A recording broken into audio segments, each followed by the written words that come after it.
All right.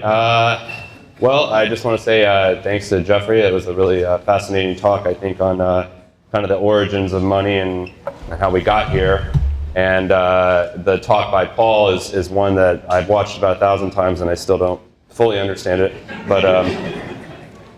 But he's certainly one of our more brilliant developers and engineers in the space. So definitely check out his talk if you are interested.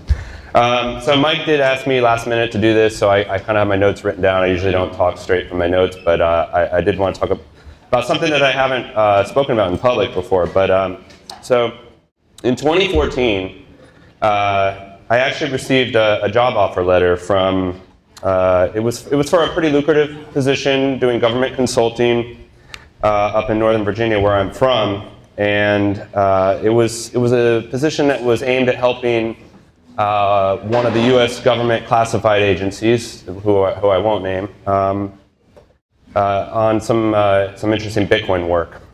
And even though it was really, really interesting, this work was really directed at exploiting cryptocurrencies and trying to figure out ways that the government could understand how to combat this new technology. It was actually directly aimed at companies in the space, trying to find weaknesses, things that they were doing wrong as they learned the technology and figured out what blockchain really was. So while all these companies were out trying to make things better for the world, the government was actually proactively looking to figure out ways to take advantage of that. I had spent over 10 years before that working on government projects in other spaces, encryption, secure messaging, things like that. But being involved with one of these long, mundane government projects that goes on and on and on, wastes a lot of money, just didn't really seem super interesting to me. But the problem was solved for me, because 3 days after I accepted that job offer from that agent or from that company, the September 2014 issue of Wired magazine, featuring our friend Edward Snowden, hit the newsstands. And nestled within the pages of that magazine was a very small little article, only about 2 inches wide and about this tall, talking about something called Open Bazaar. It was framed as the spiritual successor to the Silk Road. And right at the bottom of that article, it said it's being built by Virginia's own Brian Hoffman. The lawyers at that company did not appreciate that. So my offer was actually rescinded. So my top secret clearance moved from that wonderful classified agency into the ether. I lost my job offer. I'd already put in my 2 weeks notice at my other company.